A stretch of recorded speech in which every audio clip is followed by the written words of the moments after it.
Ntendeeza Kristo, nebaza Katonda olw'ekirabo eky'obulamu kyatuwadde, ate njagala n'okusiima gwena atutte eddaala ery'okuba nga weekumbira mu kigambo kya Katonda n'okubeera nga wekkaanya ensonga ez'enjawulo ezisomesebwa, ate era twebaza Katonda atukkiriza okuba nga tuli bakozi wamu naye, n'okusiima mmwe mwenna abagenze maaso n'ogoberera ebintu bino ebyenjawulo bye tugenze maaso n'okuba nga tusimba. So olunaku olwaleero njagala tubeere nga tutunuulira Esula ey'omunaana ey'Abakolinso.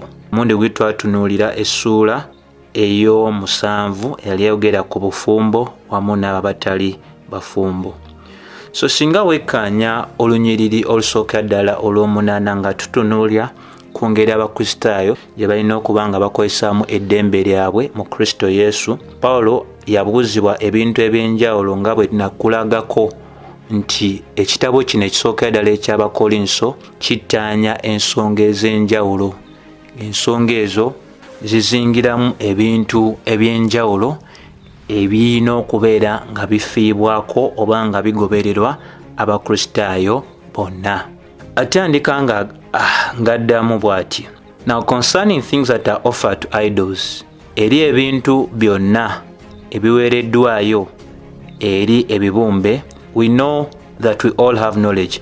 Ffenna tumanyidde ddala tituyina okumanya, wabula okumanya kuyimusa omuntu naye okwagala kuzimba.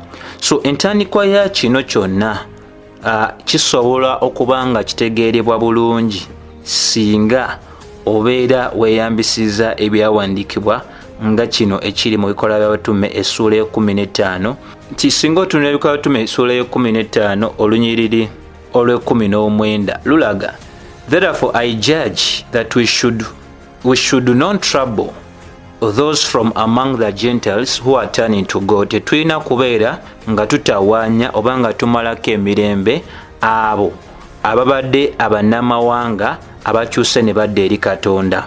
Olwabiri, but that we write unto them, naye tubawandiikira, to abstain from things polluted by idols, okubeera nga beesonyiwa ebintu ebiwongeddwayo oba ebyonooneddwa ebibumbe, nga beesonyiwa embeera ey'obukaba n'ebintu ebitugiddwa wamu n'omusaayi. So bw'otunuulira Esula eno y'Ebikolwa by'Abatume ey'e15, Bayibuli etulaga abatume engeri gye bannyonnyolamu ebintu ebyenjawulo ebyalina okubeera nga bigobererwa mu kkanisa. Ekimu ku byo banyweza nga balagira ddala nti nno abagamba nti bannamawanga beegasse ku kkanisa waliwo ebintu bye baali tebagwanidde kubanga bakola batya nga bagoberera. Ensonga era eddibwamu bulungi bw'otunula Ebikolwa by'Abatume Esula 15 olunyiriri 29.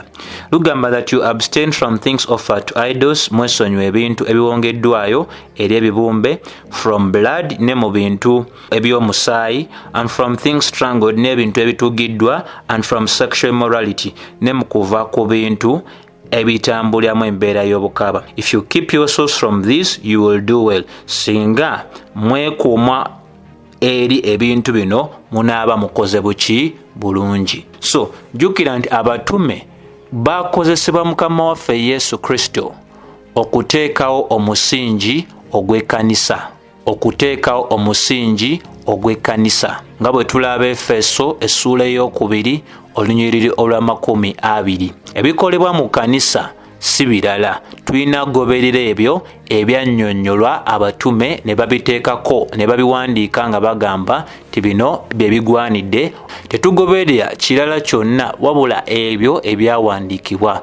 Ensonga lwaki Bakolinso 1:6 egamba nti tetugulumiza muntu yenna waggulu w'ebyo ebyawandiikibwa. Obuzibu leero bwe tulaba mu kkanisa nti abantu bakuliriza obumanyifu bw'omuntu, obugagga bw'omuntu waggulu ow'okusomesa amazima ga Bayibuli. So ssebo oba nnyabo, ekkanisa by'erina okugoberera byagenda maaso n'okubeera nga byalagibwa dda okuyita mu byawandiikibwa, era omuntu singa aba yekkaanyiza ebyawandiikibwa bulungi, ebyokugoberera weebiri, n'ebitali byagoberera byonna byawandiikibwa dda mu byawandiikibwa.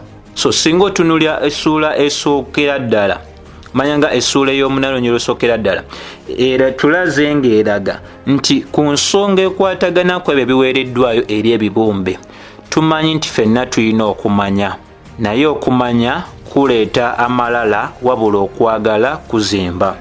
Pawulo awandiikira Abakolinso ng'abalaga ti kikulu nnyo okubeera nga bakola batya, nga bategeerera ddala nti nno newankubadde mu ngeri emu oba endala baayinako embeera ey'okumanya, okumanya kwabwe kwa makulu nnyo oba kwalikoledde ddala nnyo nga bagenze maaso n'okubeera nga bakugattako kye tuyita okwagala. Jjukira ate era kikulu nnyo kyategeera nti Abakristaayo mu Kolinso baali babeera n'abantu abaalina embeera ey'okubeera nga basinza ebiki, nga basinza ebibumbe oba abantu abeegombi.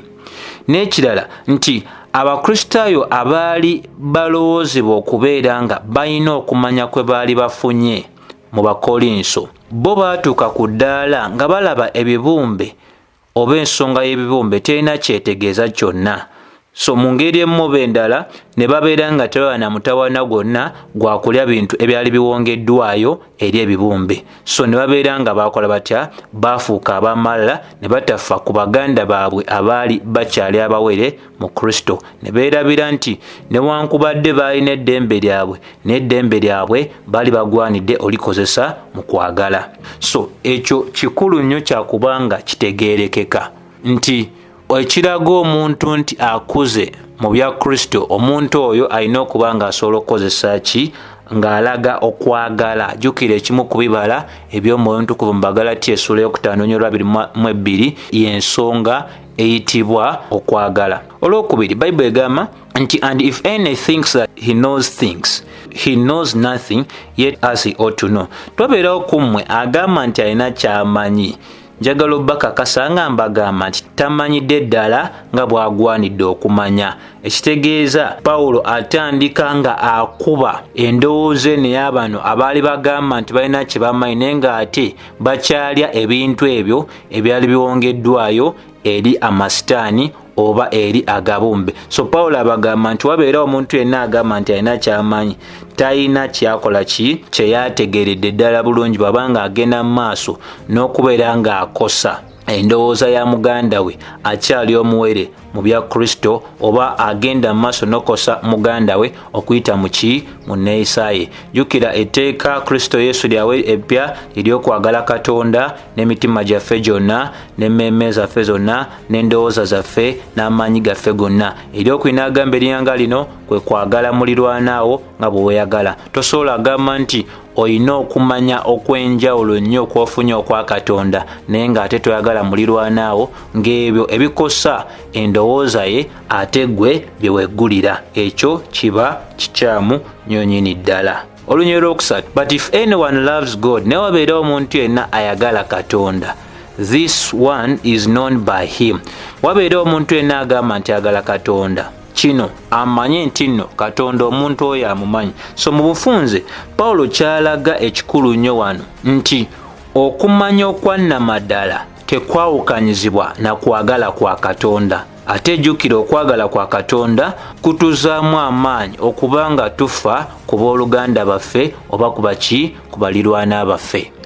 Bw'otunuulira olw'okumeka olw'okuna mu ssuula ey'omunaana egamba therefore concerning eating things offered to idols, bwe tuba twogera ku nsonga ey'ebintu ebiweereddwayo eri amasitaani, we know that an idol is nothing in the world. Tumanyi tino amasitaani tegayina nsonga yonna mu nsi, and that there is no other but one God. Nti n'ekirala tewaliwo mulala yenna wabula Katonda ali omu. Abasinza amasitaani mu ndowooza yaabwe bamayidde ddala nti ebyamasitaani ebyo bya ddala nnyo nnyini ddala, era n'abasinza ebibumbe bwe batyo bwe bali. Naye ffe abategedde oba abaalokolebwa ne tubeera nga twayanjulwa eri ekigambo kya Katonda. Kaakano tutegeeredde ddala nti nno Katonda ali omu, oyo afuga mu ggulu ne ku nsi. Nga ebyawandiikibwa eby'enjawulo bwe binyweza ddala ensonga eyo tulagira ddala teriyo Katonda mulala yenna wabula oyo afuga eggulu n'ensi eyagitonda ensi eno ate era y'omu gwe tulina oteekako amaaso gaffe. Singa otunulira ebyawandiikibwa nga Isaaya 44:8 Bayibuli eraga nti fear you not, temutya, neither be afraid, era temweralikirya. Have not I told you, nze kennyini sibagambye? From that time okuviira ku lunaku olwo, and have declared it, era nenkirangirya. Yes, you are even my witness, era kaakano muli bajulizi bange. Is there a God, waliwo Katonda, beside me, waliwo Katonda mulala atali nze? Yes, there is no God I know. Katonda mwene agamba teriyo Katonda mulala gwakola ki gwamanyi. Bw'otunywa olunyiro lw'omwenda olwa Isaaya 44 lugamba they make graven images, beekolera agabumbe era byonna era bya butaliimu, and they are delectable things, era ebintu ebitaliimu nyini ddala, and shall not profit, era ebitalina kyakufunamu. They are their own witness, era nabo bennyini bajulizi gye bali. They see not, ebintu ebyo bakola tebiraba, ate ebintu ebyo tebimanyi kintu kyonna. Bayibuli era egenda maaso n'eraga singa tuba tweyambisiza ekyamateeka olwokuna 39. Know therefore this day, mumanye ddala ku lunaku luno, and consider it, mukifeeko mitima gyammwe, that the Lord, nti Mukama ye Katonda, in heaven, muggulu, above, muggulu waggulu, and upon the earth, ne ku nsi kuno, and there is none else, era teriyo Katonda mulala. So ebyawandiikibwa bitulaga nti newankubadde waliwo abalooza nti waliwo Katonda omulala, Katonda yatonda eggulu n'ensi agamba teriyo Katonda mulala yenna. Bw'otunula Isaaya 44:6 lugamba bw'atyo ayogera Mukama, kabaka owa Isirayiri, omununuzi, Mukama oyo w'eggye, agamba nze asooka era nze asembayo, teriyo Katonda mulala owatali nze. So ebintu bino Pawulo abikoonako olw'ensonga ey'okulagira ddala nti mu Bakolinso bangi bwe bali tebannaba kulokoka baasinzanga ebintu eby'emizizo, baasinzanga ebintu ebyamasitaani, ne bwe bamala okulokoka abamu ne bategeera eddembe lyabwe lye balina mu Kristo, ate baasigala mu ngeri emu bakyalya ebintu ebiwongeddwayo mu masitaani, baasigala mu ngeri emu oba endala nga bakyagenda mu yeekaalo ezaali zoogerwako ng'ez'amasitaani. Mufunze Pawulo kyalagezaako balaga nti bano abaali bategedde eddembe lyabwe newankubadde baali tebalina bubi bonna bwe baali basobola kufuna mu kubanga bali ebintu ebiwongeddwayo eri amasitaani, olw'okubanga bo endowooza zaabwe zaali zimaze ofuuka ez'eddembe eri ensonga eyo. Naye bano abaali baakalokoka oba abaali tebannaba kutegeera ddala nsonga ezo kubanga endowooza zaabwe zifuuka za ddembe eri ebintu ng'ebyo, baali bagenda mu maaso n'okukosebwa nga balaba baganda baabwe oba bakulu baabwe be baalirowoozezza okuba nti balina kibamanyi, ate bakyeggulira ebintu ebyo nga bakyali ebintu ebyo ebyali byogerwako nga byaki bya muzizo. Kati Pawulo okubeera nga abalaga nti balina okumanya kwe balinako kituufu kwali kutuufu, naye balina ekirungo ekyali kibula mu nneeyisa yaabwe, ng'era ekirungo ekyo kye kyali okwagala ng'ate kuzimba omubiri gwa Kristo okusinga okubeera ng'omuntu weewaana bwewaanyi ng'ogamba oli wakwagala. Olunyiriro olwokutaano lugamba, and though there be that are called gods, whether in heaven or in earth, tinewankubadde waliyo abo abagambibwa nti bakatonda oba mu ggulu oba ku nsi, as there be gods, nga bwe wayinza okuba nga waliyo bangi, and many lords, olw'omukaaga n'agamba, but to us there is but one God. Eri ffe tetulina bakatonda bangi, tetulina abakama bangi, tulina Katonda omu, oyo Kitaffe mu ye omuva ebintu byonna era oyo mu ye n'olwa mukama waffe Yesu omu mu ye omuva ebintu byonna era ng'ebintu byonna biri ku lulwe. So endowooza eri mu Bakolinso y'endowooza y'emu kaakano esaasaanidde obuwangwa obw'enjawulo. Abantu bakkiriza mu bintu simanyi biyitibwa ebyekika nga babisinza era nga babitiira ddala. Abantu balina obubbo wansi w'ebitanda byabwe, obubbo mu madiiro gaabwe, balina emisobbaawa gye bakuma, balina obubumbe bwe bateeka mu madiiro gaabwe oba mu bisenge byabwe oba ku bifo byabwe eby'oku mulimu nga basooka ne babirombera ebigambo eby'enjawulo kubanga balina obwesige mu ebyo ebintu nti singa batuukiriza kino ne kino bajja funa kino ne kiri. Naye Pawulo agamba nti ffe tetulinga ng'abo abagamba nti waliwo bakatonda bangi mu ggulu, waliwo bakatonda bangi ku nsi era waliwo abakama bangi. Yagamba naye eri ffe tulina kitaffe omu era tulina mukama waffe omu. Eyo ensonga nayo n'aginnyonnyola bulungi. 7 mu Bakolinso ekisooka Esula 8 Pawulo agenda maaso n'agamba howbeit there is not in every man that knowledge. Tinaye kuno okumanya okw'okutegeera nti waliwo katonda omu mu ggulu ne ku nsi si buli muntu yenna akuyina, era waliwo abakyayina endowooza ey'okugamba nti ebibumbe oba amasitaani bintu bya ddala nnyo nnyini ddala. Era Pawulo agenda maaso n'agamba ne wakyaliwo abo mu ffe abakyayina endowooza ey'okutya n'ey'okukuliriza amasitaani oba ebibumbe paka kadde kano. Eat it as a thing offered unto idol. Era ebanga bali ekintu kyonna bakirya nga bakirabira ddala ng'ekintu ekiwongeddwayo eri amasitaani. And their conscience being weak is defiled. Nemukuba nti endowooza yaabwe n'okutegeera kwabwe okuba nti kukyali kunafu okunnyonnyokera ddala nti amasitaani tegalina kintu kyonna kye gategeeza, bagenda mu maaso n'okukosebwa mu ndowooza zaabwe. So Pawulo agamba nti si buli omu alina okumanya kuno okw'okutegeera nti waliwo katonda omu.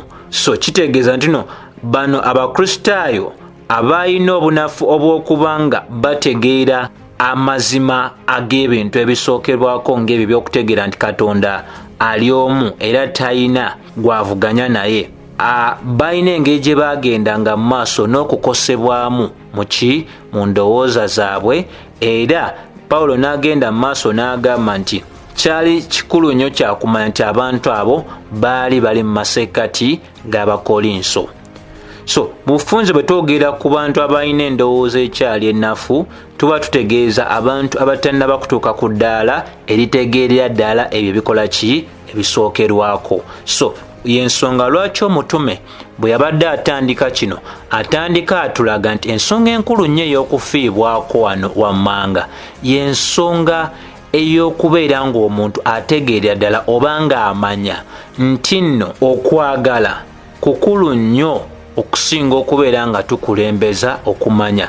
Mu bo abalina okumanya beerabira ate okugattako okwagala okuyambako bano oba obuteggulira bintu bannaabwe bye baali bakyagenda mu maaso n'okulwanagana nabyo. So naffe olunaku olwaleero waliwo gwe kyoyinza okuba ng'ogamba tekirina kye kigenda kukola, naye ate olina okubeera ng'otegeera nti gwe toli wekka, tuli mubiri gwa Kristo era ekigendererwa kyakuzimba muntu sekinnoomu, si kubanga ffe tukola tutya twekulembeza oba twegulumiza. Olw'omunaana mu Bakolinso ekisooka Esula 8 lugamba but meat commendeth us not to God. Ebyokulya tebiina ngeri yonna gye bituleetera kubeera nga tukkirizibwa eri Katonda. Kakitegeeza nti mu Bakolinso mulimu abaali baagala okulaga nti Katonda oba mu ngeri mwenda nga bagezaako okulaga Katonda nti mu kutegeera eddembe lyabwe lye balina mu Kristo Yesu batuuka n'okuba nga bagenda ku ddaala ery'okulya ebintu ebyali birowoozebwa nti biweereddwayo eri amasitaani, nga bano abawere bakyagenda mu maaso n'obbalaba, obanga bano abaali tebannaba kufuna ddembe eri ebintu ebyo bagenda mu maaso n'okubalaba nga bali ebintu ebyo bye balowooza nti byali bikyagenda mu maaso n'okuba nga biwongeddwayo eri amasitaani. Kati Pawulo kwe kugamba nti teri kyakulya kyonna kituleetera kubanga tukkirizibwa eri Katonda. For neither if we eat are we better. Ne bwe tuba tulidde tetulina kye tusinga bano abatalidde, era n'abo abatalidde tebali buki, tebali bubi. So mufunze Pawulo era anyweza nsonga eri yaki ey'okwagala kusinga omuntu okugulumiza okumanya, wabula agamba nti bwe mubeera nga mulimu mu Bakolinso abalowooza mbuno kye balya kyekinabaleetera okuba nga basiimibwa nnyo babakkirizibwa mu maaso ga Katonda nga balaga nti bo basukkulumye ku bali abatannabafuna ndowooza yaabwe kubeera ng'ebeera ya ddembe eri ebintu ebyali bisuubirwa okuba nti biwongeddwayo eri masitaani. Pawulo abaga nti oba balidde oba tebalidde tewaliwo kyanjawulo kye baali bakola ki, atalidde talina kyasinga ono atakola ki, atalidde. Ate era bwe baba nga tebalidde ate tebalina mbeera mbi nnyo gye bajja kubeeramu. So ekisingira ddala obukulu kisingirako ddala obutalya olwa mugandawo alowooza nti kyokola kikyamu, oba olw'omugandawo asobola okusendebwasendebwa n'alya ebintu nga tetabiinamu ki mirembe n'atandika okwesalira emisango olw'omwenda. But take heed lest by any means this liberty of yours become a stumbling block. Tinaye mufeeyo okubeera nga mutegeera nti emirembe gyammwe gireme kufuuka kyakuziyiza eri abo abakyalina embeera ey'okuba nga bakola ki, tebalina ddembe mu bintu ebimu. So kati kuno okulabula kw'amaanyi Pawulo kwalaga abalabula nga abagamba, era naffe tulabulwa nti tulina okukozesa eddembe lyaffe mu magezi, kubanga singa wabeerawo mu Bakolinso oba muffe abali ebintu ebisuubirwa okubeera nga si birungi ne tuleetera bannaffe okubeera nga ate badde ennyuma oba badde ekyennyuma ne badda mu bintu ate Yesu byabalokolamu, Bayibuli eraga nti ffe abaweereddwa okumanya tulina okuba nga tufa ku bannaffe abatannabafuna kumanya okwo kuli ku kigera kyekimu kye tuyinza okuba nga tuliko, kubanga okwagala okwannamadala kufaayo eri abooluganda abalala.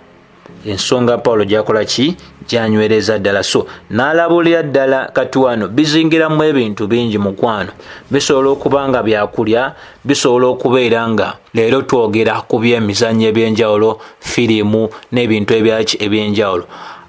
Jjukira mu ensomesa ya Bayibuli tesonga ku buli kintu kyonna nti oba temunywanga sigala, toba temulabanga kino, temulabanga kiri ne kiri, wabula amagezi gano ge tufuna okuyita mu byawandiikibwa n'olw'Omwoyo Mutukuvu akolera mu ffe, tusobola okutuuka ku ddaala eritegeera nti kino kiweesa Katonda ekitiibwa, kino tekiweesa Katonda kitiibwa. Kyova olaba nti bw'otunula mu Zabbuli ey'Ekikumi olunyiriri lwokusatu, Dawudi agamba nti nze eri Katonda ne ŋŋamba amaaso gange sirigakuba ku kintu ekikyamu kyonna. So bebeera nga bifaananyi bikyamu, Dawudi agamba siribiraba ku lw'enkolagana yange ne Katonda. Ate era y'omu alaga nti atadde ekigambo kya Katonda mu mutima gwe aleme okwonoona eri Katonda. So waliwo ebintu eby'enjawulo nga Bayibuli eyinza okuba nga tebisongerako ddala nti kino kikyamu ne kino kikyamu, naye kuno okumanya kwe tufuna okuyita mu nsomesa y'enjawulo gye tufuna mu byawandiikibwa eby'enjawulo mu Bayibuli, tusobola okumanya nti ekyo si kirungi, kino kirungi, kiri si kirungi, olw'Omwoyo wa Katonda oyo ow'amazima. Singa otunula olunyiriri lw'ekkumi alaga nti for if any man saith you which has knowledge, singa omuntu yenna akulaba ng'agamba nti olina okumanya, sit at meat in the idol's temple, n'otuula okulya emmere mu yeekaalu ey'amasitaani, shall not the conscience of him which is weak be emboldened? Nti endowooza y'oyo ekyali ennafu, oba oyo alina endowooza ekyali ennafu ate tazzibwemu maanyi okubeera nga alya ebintu ebiwongeddwayo eri ebibumbe oba eri amasitaani ng'ate endowooza tekiwulira mirembe, wabula akikola lwakuba nti gwe omukulembedde. Pawulo ekyakibuuza nga kibuuzo. Kyo kitegeeza nno ebikolwa byaffe bisobola okubaako engeri gye bireetera abantu obuvumu ne bagenda mu maaso n'okulembebwa mu kukola ebintu bye batawuliramu mirembe. So Pawulo agamba nti tulina kubeera beegendereza. So bino nga bwe ngambye bizingiramu ebintu eby'enjawulo: ennyambala, enjogera, enneeyisa, firimu omuntu z'alaba, mizannyo ki omuntu gy'alaba, ne bino ne biri byakulya n'engeri ezaki eby'enjawulo. So tulina okuba nga tumanya nti ebikolwa byange bireetera muntu kukola kintu kirungi oba kukola kintu kikyamu. So newankubadde gwe olina eddembe eryo, naye eddembe eryo jjukira nti ono agenda okukosebwa olw'ekikolwa kyo, naye Yesu oba Mukama waffe yamusasulira. Kyova olaba walina okubeerawo balance. Singa otunulunyi olw'11 Pawulo era alaga nga agamba, and through your knowledge shall the weak brother perish. Nti okuyita mu kumanyako ono oluganda atannafuna mirembe gyaddala mu ndowooza eri ensonga ez'enjawulo taatuuke kubula ng'ate naye Kristo yamufiirira. So Pawulo kyagenda mu maaso era n'okunyweza kye kino wammanga. Pawulo agamba nti tetulina kukola kintu kyonna nga kisobola okuleetera omuntu omulala osaanyizibwawo, kuba Katonda tatuwa kumanya kukola bubi, wabula Katonda atuwa okumanya okubeera nga tukola bulungi. So okumanya kwonna kw'oba ofunye olw'ekisa kya Katonda olina kukozesa kuzimba bannoobo, ate tolina kukozesa kubeera ng'okola ki, ng'osaanyaawo abalala. So kiba kitegeeza nti no empisa zaffe nkulu nnyo nnyini ddala eri abantu abatwetoolodde, eri abooluganda mu Kristo. Olw'12 agenda maaso n'alaga, but when you sin against your brethren, naye bw'oyonoona eri muganda wo. So Pawulo attaanya ensonga ng'alagira ddala ensonga eno tulina kubeera nga tukulembera abantu mu kukola ebirungi, tetulina kubeera nga tukulembera abantu olw'ebyokulabirako ebitali birungi ebiyinza okubaleetera okukola ki, okuzikirira. So ensonga y'emu gye tulaba gy'anyweza mu lunyiriri lw'13 ng'alagira ddala nti Bw'otunula 13, therefore if food makes my brother stumble, bw'obeera nga emmere ereetera owooluganda okubeera nga aseerera, okubeera nga afuna omuziziko, I will never again eat meat, era siriddamu kulya nyama, lest I make my brother to stumble, neme okubeera nga ndeetera owooluganda okuseerera oba afuna embeera emuziyiza. So mu bufunze Pawulo kyanyweza mu bintu byonna ebyogeddwa, Pawulo ateeka essira ku ngeri gye tulina okubeera nga twemma eddembe ery'okubeera nga tukulembera abantu mu bintu ebikyamu. So ssebo oba nnyabo abadde agoberera, kyenjagala okugamba mu bufunze bw'ensonga yonna nti ensonga enkulu Pawulo gy'akulembeza, jjukira background oba obuvo oba kye tusobola okugamba biki ebikulembera ekitabo kino eky'Abakolinso kye tuyigiddemu olunaku olwaleero. Tutegedde bulungi nti nno Abakristaayo abaali mu Kolinto nabo baasangibwa nga bwe baali tebannaba kulokoka, nga mu Bakolinso muno oba mu kifo kino ekya Kolinto mwalimu embeera ey'okusinza ebibumbe, mwalimu embeera ey'okubeera nga abantu baali mu masitaani ag'enjawulo. Kati abantu abo bwe balokoka, abasinga endowooza zaabwe tezaakyukirawo, baasigala bakyalina entiisa y'emu eri ebintu ebyo bye baatyanga nga tebannaba kubanga bakola batya, nga balokoka. Kati obuzibu bwava nti mu bo ate balina bannaabwe nga newankubadde nabo baalokoka nga baava mu kitundu kyekimu ekyo ekyalimu okusinza ebibumbe, ate bo mu ngeri emmobe endala balina amazima ge baazuula. Amazima ago mu mbeera emmobe endala ne gabayambira ddala okubeera nga bye baatya nga luli ate ne batuuka okuba nga tebakyabitya.